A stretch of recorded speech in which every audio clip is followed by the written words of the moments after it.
Quem entende inglês? Tem alguém no banheiro? Né, Messias? Não, né? Ele não entender. Deixa ele. A mulher, deixa ele. Bom, realmente estamos chegando no final da nossa telenovela, Nosso Lar, né? E no capítulo 49, quem lembra do capítulo anterior? Calma, um de cada vez. Quem lembra do capítulo anterior? Adriana? Nem eu. Não? Sônia? Arlindo? Não?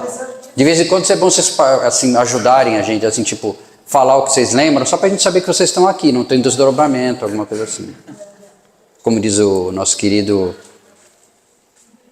D'Alessandro. Bom, sério. Hoje chegamos ao capítulo 49, Recrescendo a Casa. No capítulo 48, vocês devem recordar que a dona Laura comunicou a todos que iria reencarnar, né, para poder ajudar o marido. E teve uma reunião no lar, né, em que nessa reunião vieram várias pessoas, amigas da família, o ministro Clarencio, entre outras pessoas, e o marido dela, que já estava encarnado, né? Ele veio através do sono, né? Ele foi levado através do sono. Aí vocês lembram que a gente ouviu aquela bonita música, né? Em primeira mão, porque encarnados foram vocês os primeiros a ouvirem, entendeu? Porque desencarnados eles ouviram lá em Nosso Lar, mas encarnados foram vocês os primeiros a ouvirem, porque essa música não existia, só existia a letra. A música, o nosso amigo Iá é que ajudou-nos. Eu passei por uma amiga, ela falou assim, preciso ler de novo. E agora, no final do capítulo 48, o Clarencio deu a boa nova para o André Luiz, dizendo: está na hora, se você quiser, de rever a sua família. E André Luiz ficou feliz no primeiro momento, mas lembrou do trabalho. Pô, mas como vai ficar as câmeras de retificação? Não se preocupe que Tobias dará um jeito, né? Então está aqui o nosso amigo André Luiz na frente da casa dele, né? Essa é uma cena do filme. Então vamos começar a leitura.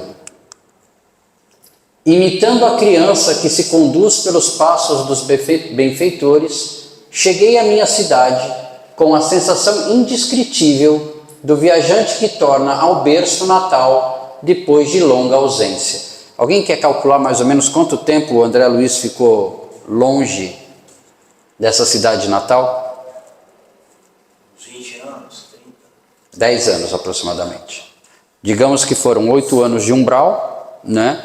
Mais um tempo para ele se recuperar, e nós sabemos que ele tinha um ano e pouco já trabalhando nas câmaras de retificação. Então, entre 9 anos e meio, 10 anos. Né? Então, você imagina você voltando para a sua cidade natal 10 anos depois de ter passado fora, né? Então, essa era a sensação que ele tinha. Sim, a paisagem não se modificara de maneira sensível. As velhas árvores do bairro, o mar, o mesmo céu, o mesmo perfume errante. A gente já sabe que ele morava numa cidade praiana, né? Tem mar. Embriagado de alegria, não mais notei a expressão fisionômica da senhora Laura, que denunciava extrema preocupação, e despedi-me da pequena caravana que seguiria adiante. Clarencio abraçou-me e falou: você tem uma semana a seu dispor. Passarei aqui diariamente para revê-lo, atento aos cuidados que devo consagrar aos problemas da reencarnação da nossa irmã. Então o Clarencio ia com a dona Laura preparar a reencarnação dela, e o André Luiz tinha uma semana de férias, né? No filme dá a impressão que é menos, né? Dá a impressão que ele faz tudo num dia só, né? Mas ele teve uma semana, ele tinha esse direito de ficar uma semana na cidade dele, acredita-se que seja o Rio de Janeiro. Se quiser ir a Nosso Lar, aproveitará minha companhia. Passe bem, André. Último adeus a dedicada mãe de Lísias, e me vi só, respirando o ar de outros tempos, a longos haustos, não me demorei a examinar pormenores. Aqui ele diz que como o Clarencio iria ajudar a dona Laura e voltaria para o Nosso Lar, tá? Se ele quisesse retornar, que ele poderia retornar com o Clarencio. mas o André resolveu ficar. Atravessei célere, ou seja, rápido, celeramente algumas ruas a caminho de casa. O coração me batia descompassado à medida que me aproximava do grande portão de entrada. Eu fiquei pensando, né, qual deve ter sido o sentimento do André Luiz, né, andando pelas ruas, né, porque ele ainda não tinha essa habilidade toda de volitação, então ele andava, como todos andam, indo em direção à casa. A emoção que ele devia estar a ansiedade que ele devia estar sentindo de rever a casa, a mulher, os filhos. O vento, como outrora, sussurrava carícias no arvoredo do pequeno parque. Desabrochavam as aleias e rosas, saudando a luz primaveril. Em frente ao pórtico, ostentava-se garbosa a palmeira que, com Zélia, eu havia plantado no primeiro aniversário de casamento. Olha só. A palmeira estava lá, né? Ébrio de felicidade, ou seja, bêbado de felicidade, avancei para o interior. Tudo, porém, de notada diferenças enormes. São 10 anos que se passaram, então ele já não tinha, a casa já não estava muito, o parque, o jardim já não estava muito igual como ele se lembrava. Onde estariam os velhos móveis de Jacarandá? E o grande retrato onde, com a esposa e os filhinhos, formavam um gracioso grupo?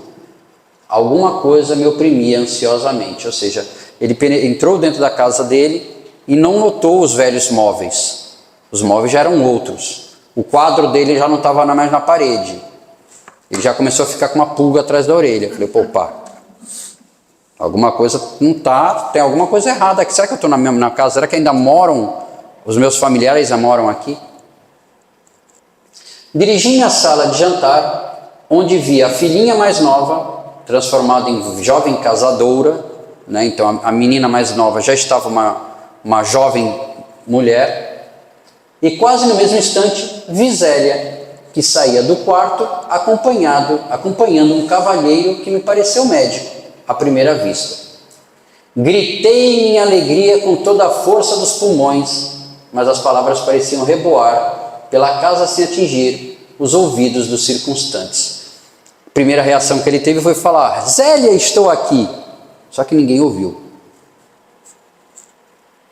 Compreendi a situação e calei-me, desapontado. Ele percebeu que ele era espírito. Em espírito as pessoas não ouviriam ele, a não ser que tivesse um médium entre os familiares. Não era o caso. Então, ninguém ouviu ele.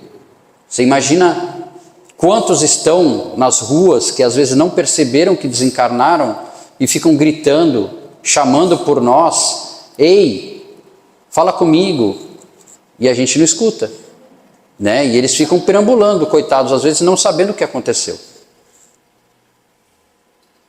Compreendi a situação e calei-me desapontado. Abracei minha companheira com o carinho de minha saudade imensa, mas ela parecia totalmente insensível ao meu gesto de amor. Ou seja, quantos espíritos nos abraçam durante o dia? Ou coisa pior, né? E a gente não percebe.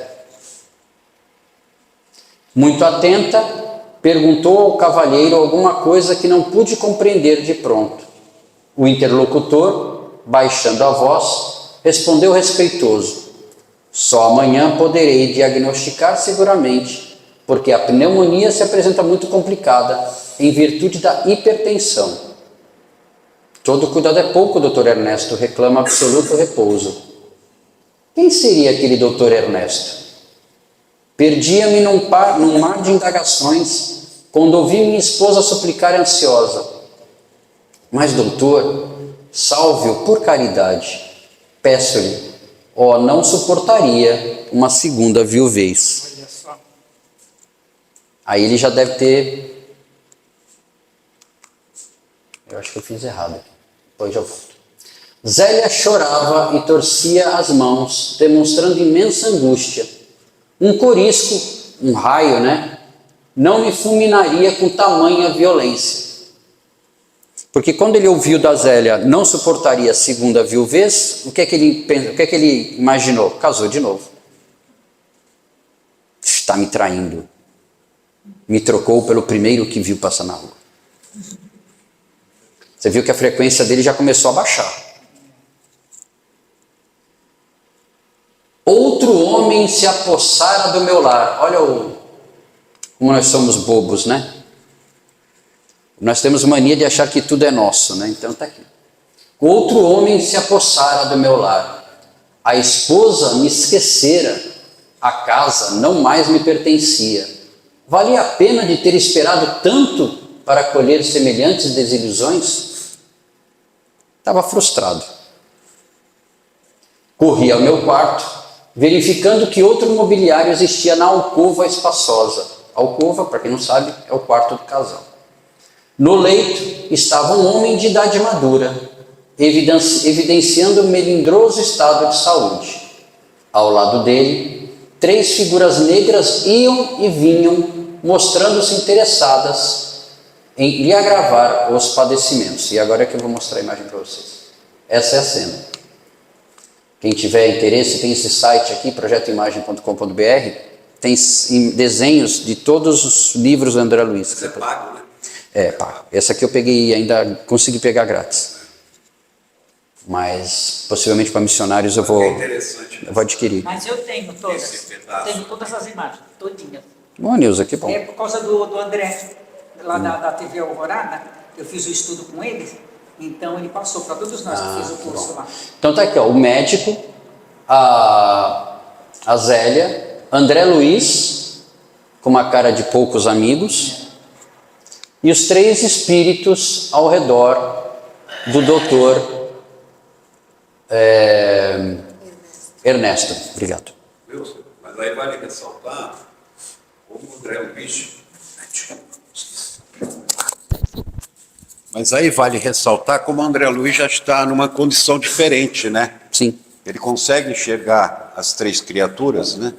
Por quê? E o impacto para mim, você lendo o livro, não é tão grande como se mostra no filme, né? O filme ele dá uma escorregada grande na maionese. Aqui como ele é espírito, ele consegue ver os espíritos que estão ao redor, né? E ele focou no Dr. Ernesto e apercebeu os 3 espíritos ao redor do Dr. Ernesto. De pronto tive ímpetos de odiar o intruso com todas as forças, mas já não era eu o mesmo homem de outros tempos. O Senhor me dava chamado aos ensinamentos do amor, da fraternidade e do perdão. Ou seja, não era mais André Luiz. Depois de 1 ano e pouco em nosso lar, trabalhando nas câmaras de retificação, perdoando e sendo perdoado, porque ele foi perdoado naquele capítulo do amigo do pai dele, do ex-funcionário do pai dele, que não foi perdoada a dívida, que ficaram na miséria. Quando ele chegou ao nosso lar, esse rapaz, que inclusive André Luiz na época falou, é isso mesmo, não perdoa? Esse rapaz era um samaritano.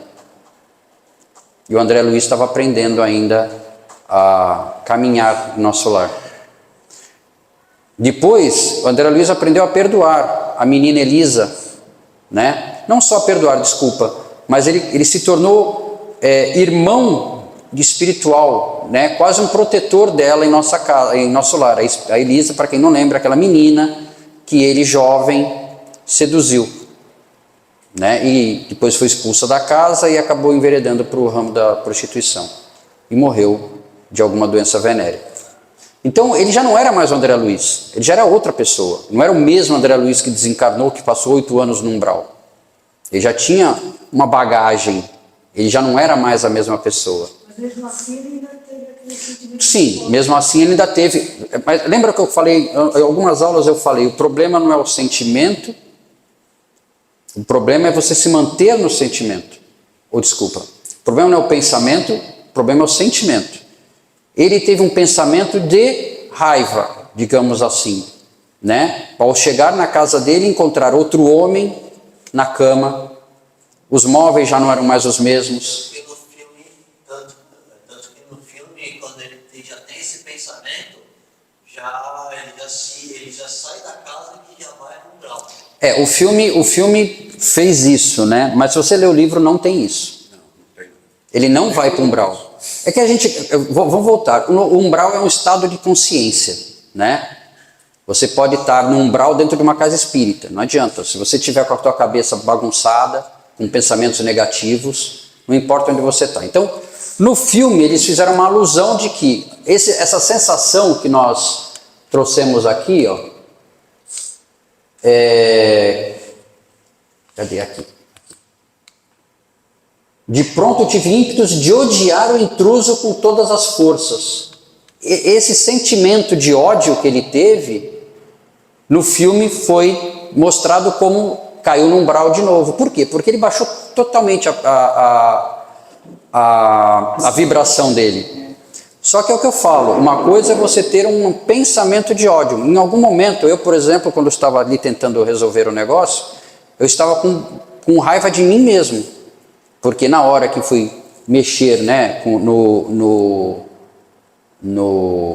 na tela, deveríamos ter soltado o cabo HDMI, né? Eu já fiz isso, não aconteceu nada. Mas aconteceu alguma vez. Foi Então assim, foi uma falha, né? Mas eu não posso manter esse sentimento. Então, o André Luiz teve um pensamento de raiva naquele momento, mas não deixou esse pensamento se tornar um sentimento prolongado. Então ele fala aqui, o Senhor me havia chamado aos sentimentos do amor, da fraternidade e do perdão. Então ele parou e simplesmente falou assim, opa, calma, respira.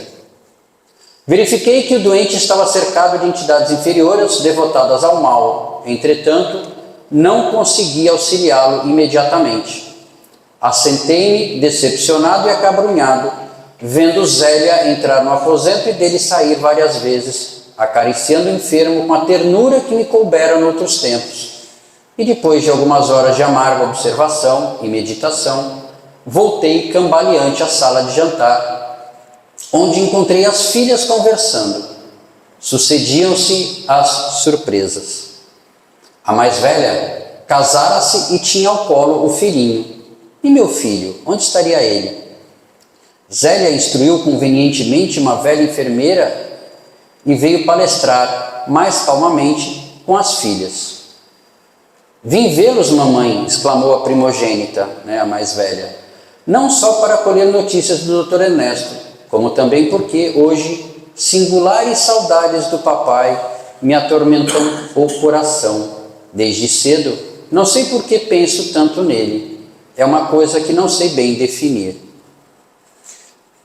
Ela acabou por pensamento, se sintonizando com a presença do Pai, né? Ela percebeu a presença do Pai. Sensitiva, né? Ela era uma sensitiva. Não terminou, lágrimas abundantes borbotavam-lhe os olhos. Zélia, com imensa surpresa para mim no caso André Luiz, né? Para grande surpresa de André Luiz, dirigiu-se à filha autoritariamente. Ora, essa era o que nos faltava. Aflitíssima como estou, tolerar as suas perturbações.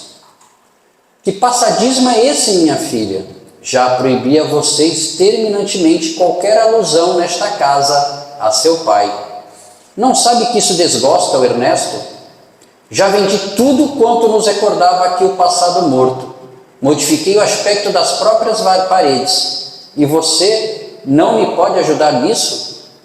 A filha mais jovem interveio acrescentando, mas antes de a gente acrescentar, você viu que ela simplesmente tentou apagar a história do Dr. André Luiz da casa, para que a casa não lembrasse em nenhum momento o André Luiz. Por que será que ela fez isso? Porque o Ernesto não gostava. Também. Porque o André Luiz não deve ter sido um bom pai, talvez. Não deve ter sido um bom esposo. Você está fazendo careta, né? Bom esposo é que ele não foi mesmo. Ele não era um bom esposo. Só andava na farra. Ele não era um bom esposo. Ele vivia bebendo, né? Vivia saindo com os amigos para beber, saía com mulheres. No jogo também. Jogo, né? Lembra que ele foi parar no umbral? Não foi por acidente, né? Então, ele não deve ter sido um bom parceiro para a Zélia, tá? Então a Zélia, depois que desposou o Ernesto ou antes, não sei, tomou essa atitude de mudar a casa, outros ares, né? Ela não queria mais nada que lembrasse o André Luiz. Desde que a pobre mana começou a se interessar pelo maldito espiritismo, vive com essas tolices na cachola, onde já se viu tal disparate. Essa história dos mortos voltarem é o cúmulo dos absurdos. Isso em 1950 e qualquer coisa, né? Eles não tinham não era uma família que seguia o espiritismo, a não ser a filha mais velha que foi apresentada à doutrina espírita, tá? E talvez por isso ela tivesse um pouco mais de facilidade de perceber, né, ter essas sensações de perceber ou de sentir o pai por perto, né? Tanto é que ela, nesse dia em especial, ela o lembrou, né? Passou o dia lembrando do pai. A outra, embora continuasse chorando, falou com dificuldade, a mais velha. Não estou traduzindo convicções religiosas. Então é crime sentir saudades de papai? Vocês também não amam, não têm sentimento? Se papai estivesse conosco, seu único filho varão, não andaria, mamãe, a praticar por aí tantas loucuras. Então ele acabou de descobrindo que a família dele, no caso o filho mais velho, o filho varão, perdão, também andava perambulando por aí, né? Ele também tinha atitudes não muito boas. Ora, tornou Zélia, nervosa e enfadada. Cada qual tem a sorte que Deus lhe dá. Não se esqueça de que André está morto. Então, para ela, para Zélia e para a filha mais nova, morreu, acabou, né? Não me venha com lamúrias e lágrimas pelo passado irremediável.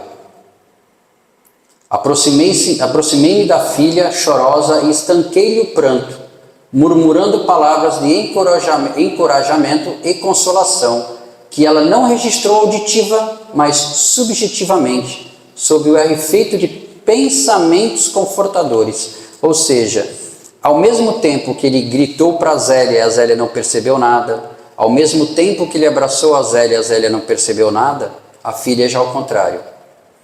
Ele sussurrou palavras confortadoras para ela e ela ouviu, não com esse ouvido, mas com o ouvido de ouvir, né? Como dizia Jesus, que tínhamos olhos de ver e ouvidos de ouvir.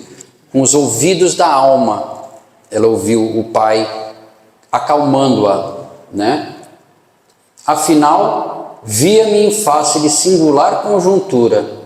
Compreendi agora o motivo pelo qual meus verdadeiros amigos haviam procrastinado tanto o meu retorno ao lar terreno. Ou seja, ele percebeu que não era por outro motivo que toda vez que ele pedia para o ministro Clarencio e para o ministro Genésio, ou até para o governador, se ele tivesse oportunidade, posso visitar a minha casa? E eles falavam, ainda não, não.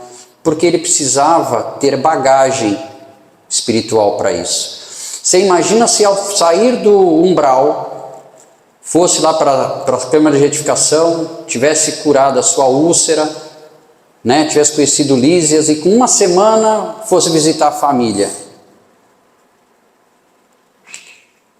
Teria se passado já 8 anos. Zélia já estaria casada possivelmente. Qual seria a reação do André Luiz? O que vocês acham? Ia voltar para o umbral. Ele ia Ou ele ia voltar para o umbral, ou ele ia se tornar um espírito obsessor daquela família, daquela casa. Ele ia obsediar todo mundo ali, porque ele seria um espírito completamente despreparado, né?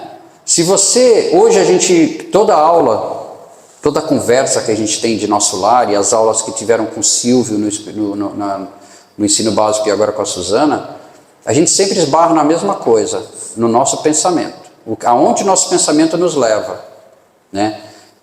E o grande objetivo dessas conversas, dessas aulas, não é aqui ninguém se tornar um expert em doutrina espírita. Não é. Se vocês acham que a gente vai sair daqui expert em doutrina espírita, não é esse o objetivo. O objetivo é que a gente se conheça, que a gente entenda a nossa posição no mundo, em que pé que eu estou e para onde eu quero ir. Eu ainda tenho pensamentos muito negativos, e esses pensamentos negativos duram na minha cabeça há muito tempo. Eu ainda sinto raiva ou ódio de alguém, mas raiva sim. Eu ainda sinto mágoa de alguém. São sentimentos que não nos levam a lugar nenhum. Mágoa, ódio, rancor, inveja, orgulho, o que mais? Culpa. Nada disso nos leva a lugar nenhum, né? Porque conhece-te a ti mesmo, né? E aí é que a gente vai formar a gente mesmo.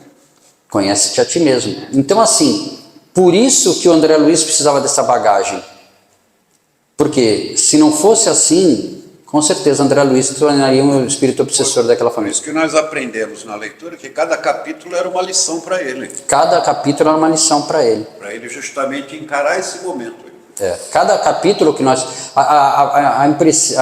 por isso que é legal, né? A gente reler, né? No meu caso, reler André Luiz, reler Nosso Lar. Eu não tinha essa visão, eu juro para vocês. A primeira vez que eu li Nosso Lar, eu li para ter que responder um questionário. Então eu li, qual era a função de eu ler Nosso Lar? Responder um questionário. Dessa vez e eu quero agradecer a cada um de vocês me estão dando a oportunidade de reler André Luiz Com o dedo. Mas todos nós, se relermos de novo, a gente vai... Sim, mas agora eu estou relendo com outros olhos. Porque hoje eu tenho uma bagagem que me permite entender certas coisas, certas passagens, né? Eu não entendia em algumas passagens o quão importante era cada lição que André Luiz estava aprendendo, né? E essas lições a gente tem que trazer para nós, né? Por exemplo, quando ele abraça Elisa e a torna uma irmã espiritual, uma pessoa a qual ele fez mal, né? Quando ele pede perdão para aquele rapaz que os pais fizeram mal, né? Então, assim, essas são as lições que a gente tem que levar. Então, aqui, compreendi agora o motivo pelo qual meus verdadeiros amigos haviam procrastinado tanto o meu retorno ao lar terreno. Angústias e decepções sucediam-se de tropel, ou seja, grande quantidade. Ele sentia angústias, decepções. Minha casa pareceu-me então um patrimônio que os ladrões e os vermes haviam transformado. Esse foi o sentimento que ele teve. Quando ele entrou na casa e viu a casa totalmente alterada, com outro homem na cama, a sensação que ele teve é de que ele tinha sido roubado, né? Alguém já foi, espero que ninguém, né? Mas alguém aqui já foi roubado, furtado? Eu já cheguei uma vez em casa... Em casa não, mas no assunto. Eu já cheguei uma vez em casa, e eu não era casado com a Suzana ainda, e eu cheguei em casa, minha casa totalmente revirada. As joias da minha ex-esposa foram todas levadas. A casa totalmente suja, pisada, é um sentimento de invasão, né? É um sentimento muito ruim. É esse sentimento aqui, ó. Eu estava dormindo, o Badão entrou, nós todos dormindo, lendo tudo, o que pôde. Quando o Marco acordou, ele achou estranho, porque levou o celular dele, que estava debaixo da cabeça dele. Nossa. Ele estava dormindo com o celular aqui. Então o sono do Marco é pesado, né? Ou se não, nossos anjos de guarda estavam ali para nós não acordar. Sim. Porque era uma hora que todo mundo acordava e a mãe dele era viva ainda e ela acordava à noite, e várias vezes à noite para ir ao banheiro, várias vezes à noite, e aquela hora ela não acordou. Sim, porque o bem material a gente reconquista, né? Porque Depois. se ele tivesse acordado, não é desgraça que ia acontecer. Poderia ter acontecido realmente uma desgraça. Né? Então, foi com Deus, né? Então vamos lá. Aí ele continua pensando: nem haveres, nem títulos, nem afetos. Somente uma filha ali estava de sentinela ao meu velho e sincero amor. Ou seja, ele descobriu que para a maioria dos familiares dele, ele não era nada mais. Ele não era mais nada. Não havia mais nenhum tipo de sentimento nem pensamento por ele. Né? Nem títulos, ou seja, pai, doutor, marido, nem afetos. Porque a Zélia já não tinha, né, nada no coração por ele, a filha mais nova também nada, o filho varão, sabe-se Deus onde estava, né? Só a mais velha que nutria algum tipo de sentimento por ele. Talvez por quê? Por quê? Vocês imaginam por que a mais velha nutria algum sentimento por ele? Tinha esse sentimento de amor pelo pai falecido? Não? Ninguém quer arriscar? Porque vai ver que ela era espírita dele. Não, porque ela estava seguindo a doutrina espírita. E a doutrina espírita ensina o quê? O amor, o perdão. Consola. É a doutrina consoladora. A gente saber que os nossos entes passados não estão mortos, só não estão aqui conosco. É como se tivessem ido para um outro país. E uma hora a gente vai encontrar, de alguma forma. Eu só fui entender esse livro na terceira vez que eu fiz por causa do Américo Sucena. Ele que faz as gravuras, né? Sim, o Américo Sucena é que faz essas gravuras do Projeto Imagem. Eu fiz com ele. Com ele, com o André Luiz, com a mulher do André Luiz. E o Américo Sucena, ele falava, a gente via que ele estava envolvido com alguma coisa, porque ele fazia os desenhos ali na frente da gente. Então foi ali que eu fui aprender bem esse livro. Nem os longos anos de sofrimento, nos primeiros dias de além-túmulo, me haviam proporcionado lágrimas tão amargas. Ou seja, nem os 8 anos no umbral deixaram ele tão amargurado como essa sensação que ele teve ao chegar no lar dele. Chegou a noite e voltou o dia, ou seja, já era o segundo dia, ele passou a noite na casa. Encontrando-me na mesma situação de perplexidade, a ouvir conceitos e a surpreender atitudes que nunca poderia ter suspeitado. Ou seja, quanto mais ele via, mais ele ficava surpreso. À tardinha, Clarencio passou, oferecendo-me o cordial da sua palavra amiga e reta. Percebendo meu abatimento, disse, solícito: compreendo suas mágoas e rejubilo-me pela ótima oportunidade deste testemunho. Não tenho diretrizes novas, ou seja, não tenho o que te falar. Qualquer conselho de minha parte, portanto, seria intempestivo. Ele não tem conselhos a dar, essa é uma coisa que ele vai ter que passar.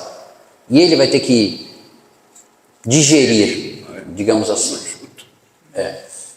Apenas, meu caro, e aí talvez seja a lição mais importante do capítulo. Apenas, meu caro, não posso esquecer que aquela recomendação de Jesus para que amemos a Deus sobre todas as coisas e ao próximo como a nós mesmos, opera sempre, quando seguida, verdadeiros milagres de felicidade e compreensão em nossos caminhos.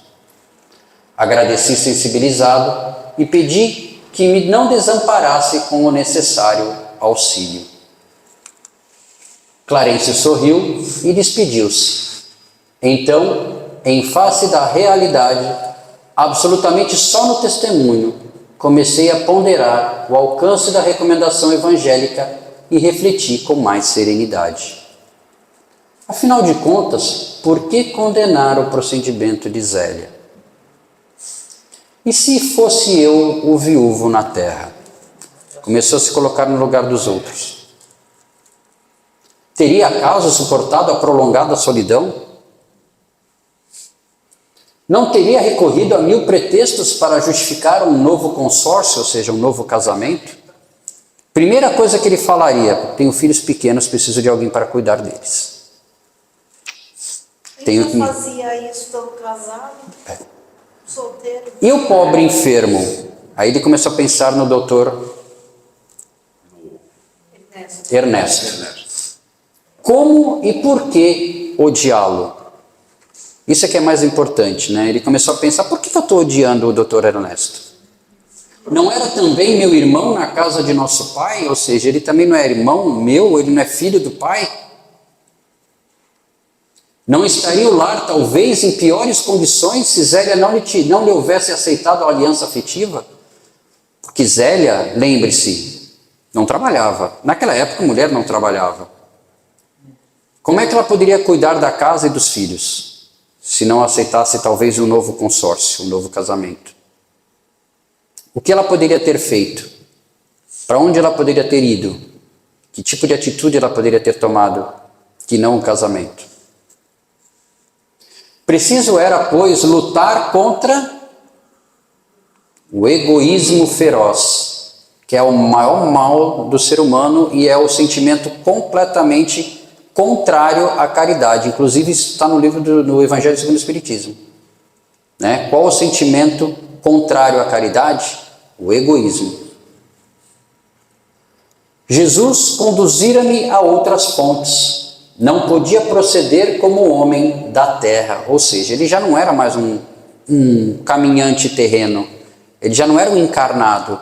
Ele já conhecia o mundo do outro lado. Ele já sabia o que era a lei de Deus, né? Isso a gente também conhece. Mas ele já sabia que do outro lado as máscaras caem, né? Então por que continuar com esse sentimento de egoísmo? Minha família não era apenas uma esposa e 3 filhos na terra. Era assim constituída de centenas de enfermos nas câmaras de retificação e estendia-se agora à comunidade universal. Ele teve o sentimento de fraternidade. Ele viu, a minha família não é, a minha família em casa não sou eu e a Suzy. E os 3 gatos. E a minha filha que é casada com o marido dela e meu neto. Ou a minha e também a minha ex-mulher, a minha ex-sogra, são vocês, os meus clientes, quem gosta de mim, quem não gosta tanto. Né? Isso é a família. Tem uma passagem do Evangelho que um dos apóstolos, eu não lembro quem, chega para Jesus e fala para ele assim, você não vai... Ele estava palestrando, né? E chegou Maria e os irmãos, os outros filhos de Maria, né? E ele pergunta, e falam, Jesus, sua mãe chegou, seus irmãos chegaram. E ele falou assim, quem é minha mãe? Quem são meus irmãos? É impactante essa passagem, né? Ela é impactante. Hoje, a mãe da Adriana é a dona Joaquina. O pai é o seu Albino. Mas numa próxima encarnação, o seu Albino pode ser filho da Adriana e a dona Maria Joaquina vem como um homem e ser casado com a Adriana. Né? Assim, Maria Joaquina. Maria Emília, desculpa, perdão. Arrumou outro nome para a tua próxima encarnação. Perdão. Já deu uma adiantada, né? Perdão. Ontem... Eu estou aqui, Maria Joaquina. Maria Emília, perdão, dona Maria Emília, perdão. Então assim, quem são meus irmãos, quem é minha mãe, quem são meus irmãos? É isso que ele está falando aqui, ó. A família agora dele, a família de André Luiz agora, era constituída de centenas de enfermos nas câmaras de edificação, ou seja, primeiro ele pensou em quem? Nos doentes que ele deixou lá em nosso lar. Doentes entre aspas, né? Os espíritos que estavam lá se recuperando. E estendia-se agora à comunidade universal. Então no filme, o diretor, acho que carregou um pouco nas tintas quando jogou ele lá no umbral. Não, ele não chegou aí para o umbral físico, mas ele teve uma queda. O pensamento dele caiu, né? Quando ele teve o sentimento de raiva, né? Ele só não deixou esse sentimento tomar conta, né? Dominado de novos pensamentos, senti que a linfa do verdadeiro amor começava a brotar das feridas benéficas que a realidade me abrira no coração. Ou seja, quais eram esses novos pensamentos que ele começou a brotar? Amor, caridade, fraternidade. Jesus já tinha nos dito: amar a Deus acima de todas as coisas e ao próximo como amas a ti mesmo. Todo mundo sabe isso de cor e salteado, né? O amar a Deus acima de todas as coisas refere-se aos 4 primeiros mandamentos de Moisés. E ao próximo como amas a ti mesmo são os 6 últimos. Se vocês quiserem, depois vocês pesquisem. Vocês vão ver. Amar a Deus sobre todas as coisas é fácil? Não é. Não é. Não é? Não é fácil.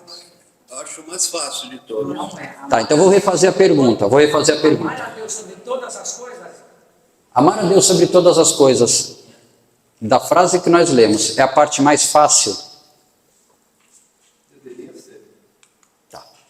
Tudo bem. Essa é fácil. Porque dificilmente, em algum momento daqui, em algum momento vocês se apegaram a Deus. Né? Então amar a Deus, nem que seja só na hora do perrengue, a gente se agarra. A gente corre atrás dele. Né? Manda rezar uma novena, bota o nominho no cestinho do centro, alguma coisa a gente faz. Né? Então assim, amar a Deus é fácil. Né? Agora eu quero saber essa daqui, ó. A gente já está nesse nível? Talvez eu também não. É porque a gente tem que primeiro amar a nós mesmos para poder amar os outros. Senão... Amar ao próximo como a ti mesmo é uma coisa muito simples, né? É muito simples. Você vai ver que é simples. Para nós é difícil porque a gente complica, mas você vai ver que é simples. É só ter isso, ó. O que é empatia? Capacidade de perceber e tentar compreender os sentimentos do outro. Não é sentir pelo outro. Sentir pelo outro é diferente. Não é isso. É sentir como o outro, se identificando com ele e não diminuindo o seu sentimento. Isso é ter empatia. Mas aí você precisa ter capacidade de você não ter os mesmos sentimentos dele ou piores do que ele para você conseguir amá-lo. Porque senão você também não vai conseguir. Não, assim, tem uma passagem do Evangelho, eu não estou falando do Evangelho segundo o Espiritismo, mas está lá também, né? Amar os inimigos. Né? E no título, no texto é bem simples, né? Amar os inimigos não é ter por eles a mesma afeição que você tem por um querido amigo. Correto? Está lá. Então, quando a gente fala amar os inimigos, e a gente pode colocar os inimigos como as pessoas que não fazem parte da nossa família, vamos colocar assim, vamos tirar a palavra inimigos, vamos colocar assim. É muito mais fácil você amar a Adriana e o seu Albino, do que você amar um cara, uma pessoa, uma mulher, uma moça, seja lá quem for, que você nem conhece. Né? Mas você não precisa amá-la como você ama a Adriana e o seu Albino. Você precisa respeitar, que é diferente. Por exemplo, então se você olhar, se a gente começar com esse olhar de respeito ao próximo, e por isso que eu falo que está nos últimos 6 itens dos mandamentos, que é não matarás, não roubarás, não desejarás a mulher do próximo, não desejarás nenhuma vaca, nenhum terreno, nenhuma casa, está tudo lá. Isso é amar ao próximo. Não significa que você vai chamar a pessoa na rua, vem cá, entra aí, vamos tomar um café. Não, não precisa isso. Mas se você começar a respeitar, já está adiantando. E ter empatia é a seguinte forma: quantas pessoas entram nos comércios, e a gente sabe que muitas delas pedem dinheiro, e eu sei que lá no meu comércio entra um, daqui a pouco entra mais 3, porque um avisa para o outro. E a gente ajuda todos eles, pouco importa. Isso é ter empatia, mesmo sabendo que metade do que eles falam é mentira. Porque é para comprar remédio, que é para pegar um ônibus, que é para comprar um pão. Um pouco importa. Né?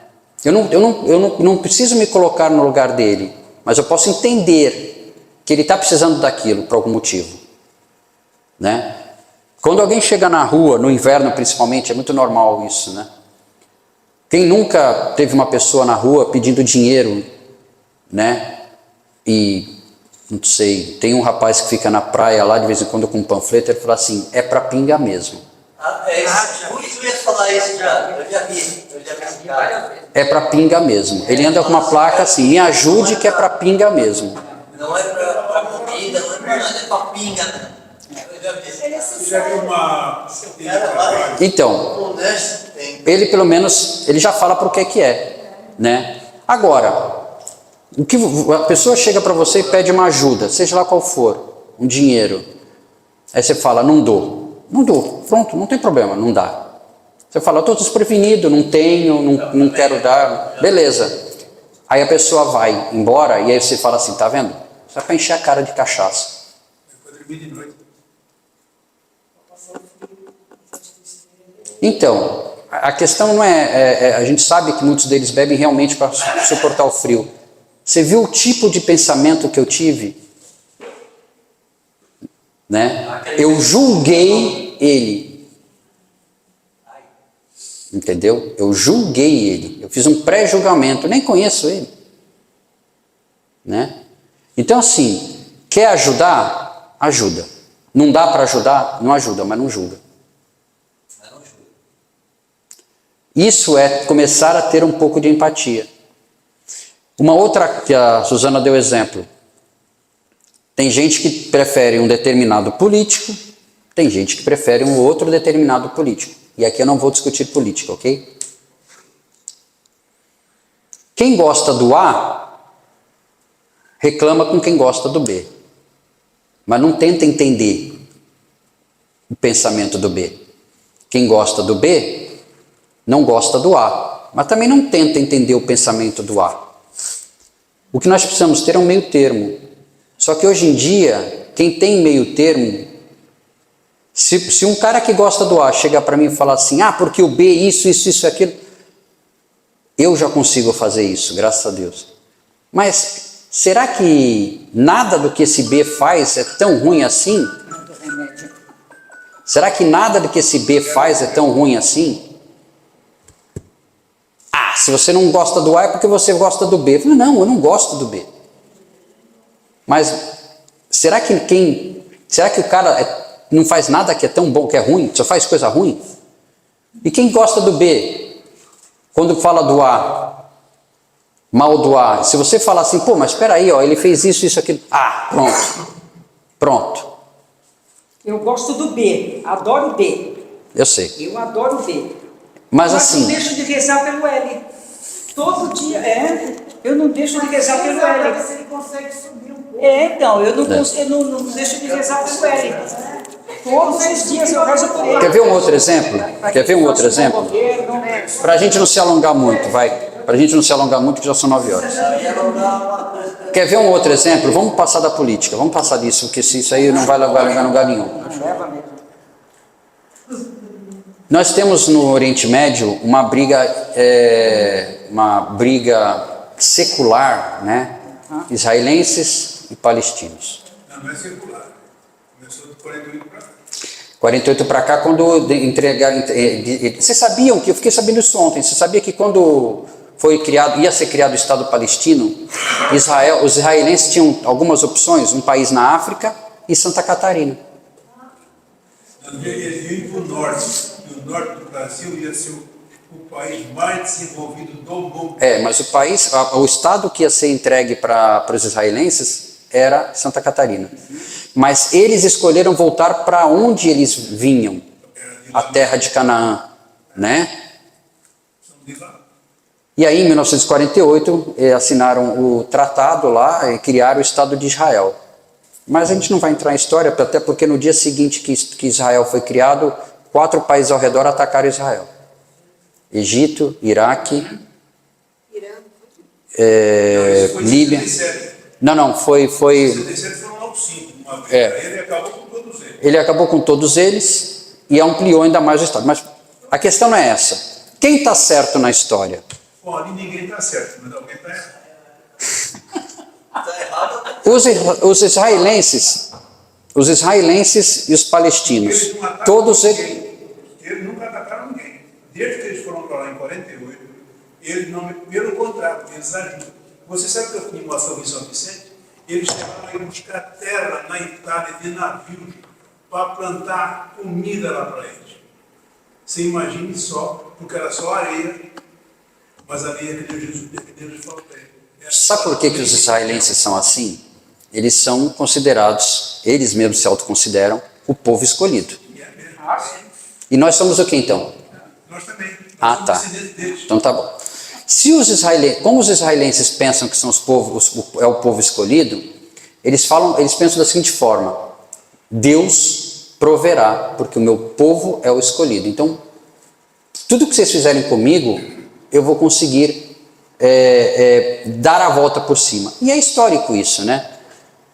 Tiveram um problema na Segunda Guerra Mundial, né? E que a maioria dos judeus, muitos dos judeus eram sacrificados, né? Assassinados, e eles sobreviveram a isso. Se vocês forem pegar a história das 12 tribos, né? Também tinha o estado de Judá, que era uma das tribos, e a outra tribo ficou a tribo de Israel. Também houve vários problemas, mas a questão não é essa. Muita gente acha que é o seguinte, que tem o Estado de Israel, né, e tem os palestinos. E na Palestina sabemos que nós temos temos o Hamas. O Hamas. O que a gente não pode é que muita gente confunde o palestino com o terrorista. Não é o palestino que é terrorista. É os caras que estão lá no Hamas que querem acabar com tudo. Isso é... Isso aí é um chamado... Posso terminar? Desde que foi fundado o Estado de Israel, eles já pensavam assim, que eles iam acabar com isso. Eu tenho uma mocinha lá que chama Aline Israel, não sei se você já viu algum vídeo dela. Quem fazia as balas, porque o inglês não deixava eles terem armas. Eles faziam na surdina. Ainda bem que eles fizeram, porque senão, quando eles em 48, se eles não tivessem preparados, ali seriam todos acabados.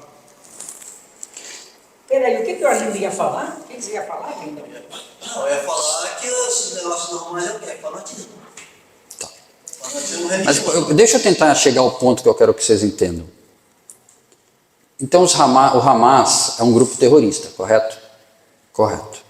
Eles fazem atrocidades? Fazem. Qual é o primeiro pensamento ou sentimento que vocês têm em relação ao Hamas? Ódio. Eu tenho pena deles pensarem dessa maneira. Nem tem que ter ódio, nem raiva, nem pena. Porque são pensamentos... Primeiro, o ódio e a raiva é um sentimento muito ruim, né? Não é o que a doutrina espírita prega. E pena também não, porque eles sabem o que estão fazendo. O que nós temos que ter é compaixão. Obrigado. Compaixão. Tanto dos israelenses que morrem, como dos palestinos ou dos terroristas que morrem. Porque esses que morrem, principalmente os terroristas, eles vão levar uma carga muito, muito pesada. Então, a gente não pode ter ódio, a gente não pode ter raiva. E não é para ter pena, porque cada um conforme as suas obras. Cada um faz e depois paga por isso. Mas não é obrigação, não somos nós que teremos que ter esse sentimento. Né? Esse sentimento que a gente acabou de ver aqui do André Luiz, que ele sentiu raiva do Ernesto e sentiu raiva da situação. Porque o cara invadiu a casa dele, na opinião dele. Na opinião dele, ele tinha esse sentimento de posse. A gente tem que entender que a gente não é dono de nada, nem de ninguém. Nós não somos donos nem desse corpo, porque quando a gente morrer, ele fica e a gente vai. Eu não sou dono desse relógio, não sou dono da minha casa, nem dos filhos. Não, você não é dono de nada, absolutamente nada. Né? Como dizem aquela brincadeira, né, dessa vida não se leva a nada, é verdade. Não se leva a nada, a não ser as boas obras que você faz, a não ser os pensamentos que você produz, as energias positivas que você espalha pelo mundo. Então, quando nós temos um sentimento negativo, por exemplo, o ódio por alguém, só faz mal para nós. O sentimento de raiva, ódio, é gastrite. É onde a doença vem. É gastrite. No futuro é uma gastrite, que pode virar uma úlcera. Entendeu? Então, assim, tudo que nós aprendemos até agora, nos 49 capítulos que nós tivemos assistindo até agora, todos eles falam de uma coisa só: de ter empatia para com os outros e torcendo para que os outros tenham empatia com a gente. Entendeu? O Chico falava que o problema não é eu fazer mal a alguém. Desculpa. O problema não é alguém fazer mal para mim. O problema é eu fazer para alguém. Entendeu? Porque se eu fizer, eu que vou pagar por isso. Né? E não é castigo. Não é castigo. Plantou abacate, vai comer abacate. Porque tudo está no seu lugar. Tudo. Para encerrar, que a gente possa começar a treinar isso daqui, ó. A empatia. Muita gente vai fazer coisas que você não gosta, né? Muitas pessoas você vai cruzar no teu caminho que você não gosta, ou que te fazem mal, ou que te fizeram mal.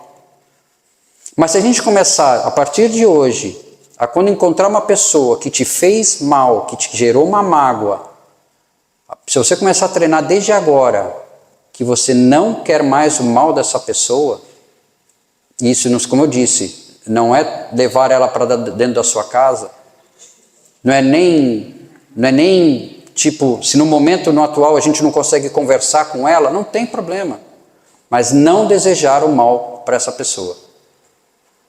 Se a gente começar a ter isso aqui, ó, se colocar no lugar dos outros, porque a gente não sabe a história dos outros, a gente não sabe como eles passaram, por que eles passaram, o que eles viveram, a gente vai começar a melhorar um pouquinho. E pedir a Deus que conserve essas pessoas bem longe da gente. Depois apaga. Então é isso, gente. Que a partir de hoje a gente tenha um pouco mais de empatia, né? Porque a gente tem que seguir isso aqui, ó.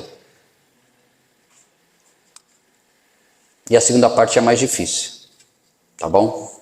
Obrigado a todos pela paciência e semana que vem a nossa penúltima aula de nosso lar. Por quê? A semana que vem é a aula 50, que é o último capítulo. Porém, na outra semana, nós seremos agraciados com a presença do Dr. Wilson Trindade, que vai fazer um encerramento do nosso curso, falando sobre tudo isso que a gente aprendeu e talvez até um pouco mais. Tá? Então, a minha participação acaba na próxima semana em nosso lar, mas na outra semana a gente vai ter. Pena que isso vai falar para pouca gente. Dr. Wilson. Talvez não. Não, se não falar que tem vai. Quando divulga, um palestrante conhecido, assim, famoso, as pessoas vêm. Infelizmente, muitas pessoas vêm por causa do palestrante, não por causa do conteúdo. Vai vir um monte de gente. Vai ver.